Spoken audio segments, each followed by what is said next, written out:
अस्सलाम वालेकुम। मनी नाम एहसान बलोची समाचार के अमर बिन एहसान मर्ची माह रमज़ान पहला रोचगी और शपा पहला तुराबी मवान के सऊर भी में बिकता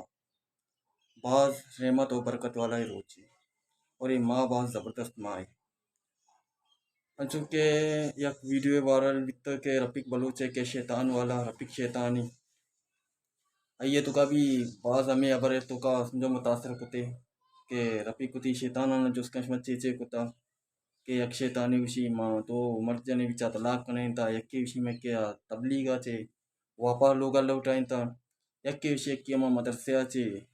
चोक्को जो वानगा बिता मां नेक्स्ट वानगा